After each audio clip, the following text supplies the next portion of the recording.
Evet kıymetli dostlar, şimdi Trondheim'in en merkezi durağına geldik.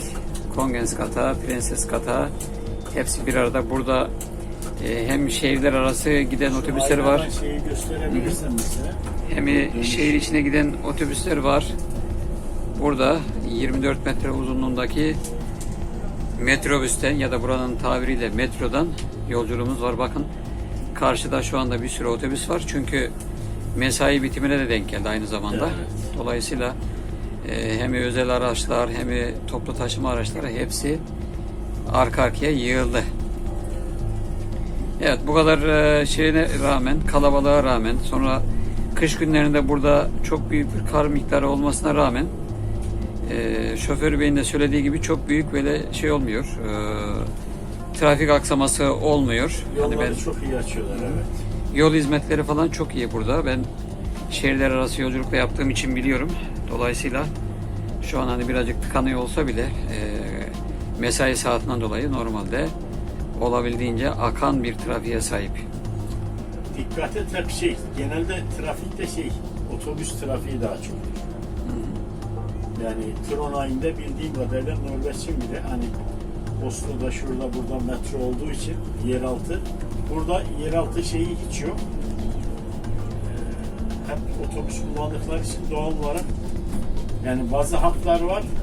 5 dakikada bir otobüs kalkıyor. Adamın yani gitsen otobüs gelir mi diye bir endişesi yok.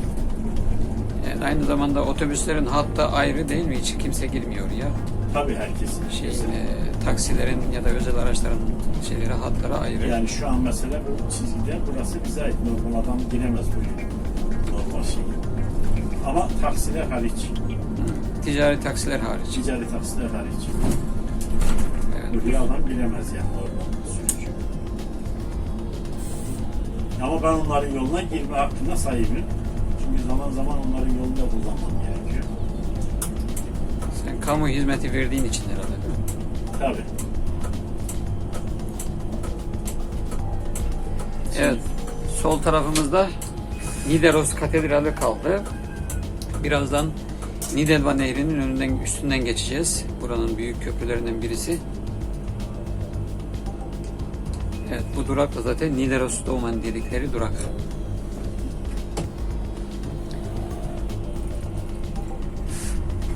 Peki şöyle bir şey daha var herhalde bildiğim kadarıyla.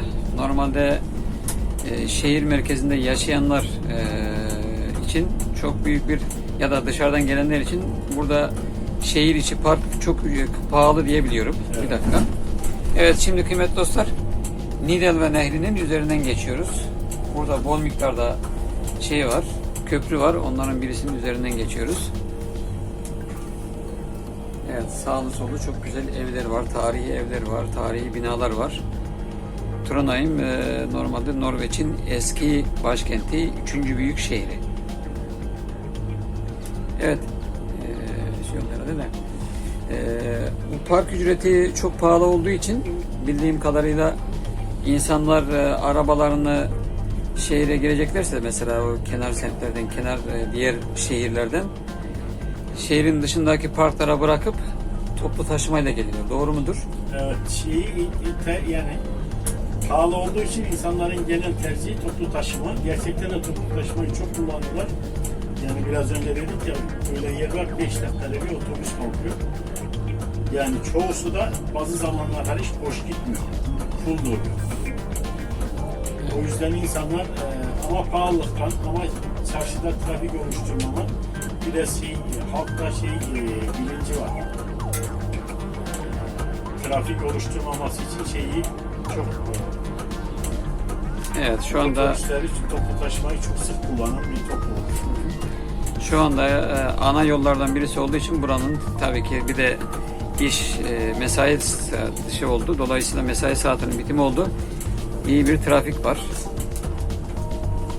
Bir de burada üniversiteler var. İş yerlerinin en yoğun olduğu yer. Dolayısıyla şimdi biraz sonra üniversitenin ortasından geçeceğiz. Olabildiğince kalabalık bir ortam.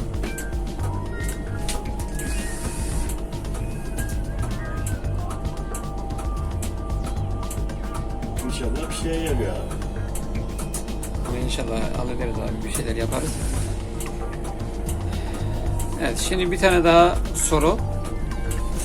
Genelde başka ülkelerde nasıl biliyorlar bilmiyorum ama Türkiye'de genelde Türkiye'den buraya gelen YouTuber'ların dediği bir şey var. Norveç'te şehir içi ulaşım bedava. Doğru mu yanlış mı? Abi bedava diye bir şey yok, öyle bir şey yok. Hatta Norveçliler de dahi ben karşılaşıyorum. Bazı yolcularla muhabbetimiz de oluyor. Ulaşımı çok pahalı buluyorlar ki ben de pahalı olduğunu düşünenlerden birisiyim. Norveç'te sadece şoförün para alma gibi bir sorumluluğu yok. Kimseye para almaz, para vermez. Şey üzerinden, Uygulamalar üzerinde. uygulamalar üzerinden ve kartlar üzerinden. Mesela adam gider işte Akbil gibi bir aylık, bir yıllık kart alabilir. Onların böyle bir indirimleri var. Ama kesinlikle bedava değil ve aksine çok pahalı diğer ülkelere göre. Evet, bir tane bilet biliyor musunuz ne kadar? 47 kron. Bu itirazdan dolayı bir miktar düşürdüler. Şu an 42'ye düştü. Büyüklerin dediği, boksçular dediği 42'ye düşürdüler bu ay, Mayıs ayı itibariyle. Evet, yani bir O bilet 47 şeye düştü. Evet, aylık alırsan o biraz daha hesaplıya geliyor. normalde bir bilet tek kişilik bilet 4 euro civarında kıymetli dostlar. Bunun da eğer gün içinde aldığın zaman şöyle bakın, hemen şu bisikletleri kullanabiliyorlar. Ondan sonra tramvayı kullanabiliyor, treni kullanabiliyor. Aynı bileti yani şehir içindeki bütün ulaşım vasıtaları için kullanabiliyor. Sonra ATB dediğimiz uygulama var. O uygulamadan aldığınız zaman, ben de bilgi vermiş olayım çünkü kullandığım için, bir aylık büyük bilet aldığınız zaman 955 kron, yani yaklaşık olarak 100 euro bilet alıyorsunuz. Öğrenci bileti aldığınız zaman yaklaşık olarak 400 kron ya da o da hemen hemen 40 euro civarında yapıyor. Dolayısıyla Norveç'te herhangi bir şekilde ulaşım bedava değil. Şoför sormadığı müddetçe isteyen istediği kadar binebilir.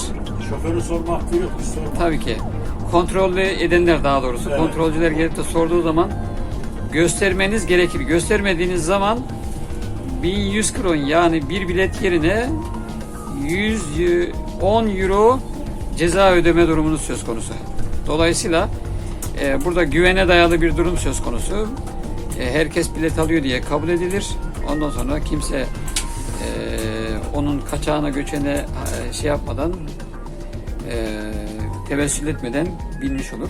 Mesela diyelim ben bu şeyi kullandım, metrobüsü kullandım, bilet aldım.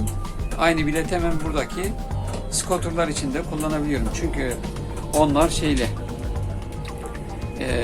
o ATB biletiyle koordineli. Dolayısıyla oradan da kâr edebiliyorsunuz. Akşam vakitleri aldığınız zaman bir bileti 3 saat kullanabiliyorsunuz. Böyle bir avantajları var yani. Evet. Normalde bir bileti 1,5 saat, 1 saat 40 dakika kullanma hakkına sahipsin. Tek seferlik bilet alırsın. Evet. Şu anda nereden gidiyoruz?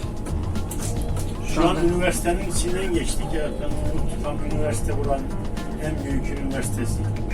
NTNU'nun en büyük kampüsü burasıydı. Evet, Norveç Teknoloji ve Bilim Üniversitesi diyebiliriz. Üniversitenin ortasından kıymetli dostlar, bakın burada binaları var. Geçip yolculuğumuza devam ediyoruz. Yani kampüs halkla iç içe, normal insanlarla iç içe. İçinden otobüs de geçiyor, yaya da geçiyor, yürüyerek de geçebilirsiniz, bisikletle de geçebilirsiniz. Böyle bir özelliği olan üniversite. Norveç'in 3. büyük üniversitesi, en eski üniversitelerden birisi. Tam yanlış bilgi vermeyeyim ama dünyada da belirli bir şeyine girmiş bir üniversite. Evet, dünyada da böyle saygın olan, bilinen, ağırlığı olan üniversitelerden birisi. Yüzde tam emin değilim ama orada şeyi olan bir üniversite. Hocam 50 binden fazla şeyi vardı, öğrencisi vardı bildiğim kadarıyla. Evet, 50 binden fazla. 60-70 Evet. bin arası. Evet, yani Trondheim şehrinin nüfusu, merkez nüfusu 300 bin civarında kıymetli dostlar. Bunun 60 bin civarındası öğrenciler. Ona göre hesap edin yani ne kadar büyük olduğunu. Her 5 kişiden 6 kişiden birisi öğrenci yani. Aynı zamanda bildiğim kadarıyla sadece Norveç'ten değil dünyanın dört bir yanından gelip okuyanlar var. Şöyle böyle popüler bir üniversite olduğu için, ağırlığı olan bir üniversite olduğu için bunu da ek bilgi olarak vermiş olalım. Dolayısıyla böyle bakın hemen sol tarafta görüyorsunuz çok sayıda öğrencilerin kalması için hem devlete ait hem de özel sektörün yaptığı yurtlar var. Toplu apartmanlar var. Böyle içinde bir oda, bir salon şeklinde mutfağının ve benzeri olan küçük öğrenci konutları var. İsteyen tek başına kalabilir, isteyen yurtta kalabilir. Barınma imkanları olabildiğince fazla. Trondheim böyle bir popüler bir şeye sahip yani. Evet, en son gideceğimiz son durağı da diğer kampüsü. Orada son durağımız olacak. Yani Antalya'nın diğer kampüsünün yanında bitireceğiz.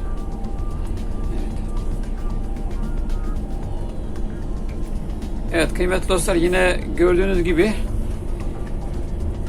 Norveç'in yeşil zamanı, böyle yemyeşil zamanı artık başladı. Her türlü tonunu görmeniz mümkün. Bu şekilde çocuklar aileleriyle, anne babasıyla bisiklet sürebilenler var, scooter sürenler var. Bakın böyle metrobüs kullananlar var, bizim gibi motoruyla gelenler var. Yaya yolu ayrı, bisiklet ve elektrikli taşların yolu ayrı. Şu gördüğümüz alanlar, şurası ve bu kırmızı alanlar scooter ve bisikletler için ayrılmış. Evet, mesela işi biten eleman scooter'ı burada hemen bırakıyor. Ödemesini zaten yapmış oluyor. Şöyle. Ondan sonra kendi yoluna devam edebiliyor. Sonraki gelen onu alıp gidebiliyor. Eğer orada gün içinde kalırsa o ilgili firmanın arabası geliyor. Onları toplayıp tekrardan şarja koyuyor. Şarj ediyor. Norveç'te olabildiğince yaygın bir scooter kullanma alışkanlığı var. Tabii onlar biraz otobüslerin işini zorlaştırıyor. Çünkü çok kullandıkları için yaya şeritlerinden ve trafiğe de dahil oldukları için, trafik şeyinde sayıldıkları için mesela bu otobüsten onun geçeceği zaman durmak zorunda kaldığı zamanlar oluyor. Evet. Bazen onlar bizi zor durumda bırakıyor. O zaman otobüsçüler pek sevmez. Özellikle sütü kullananlara.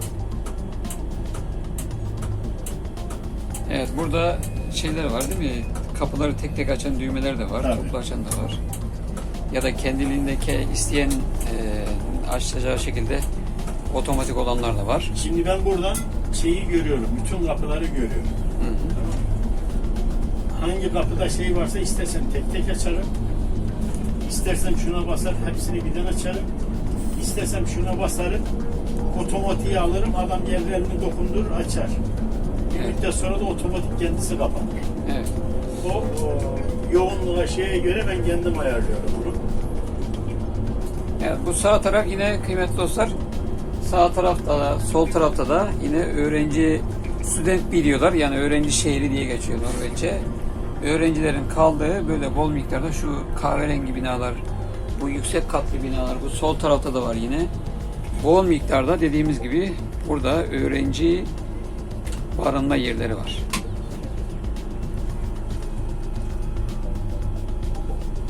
Yani buralar hep böyle öğrenci yurtları.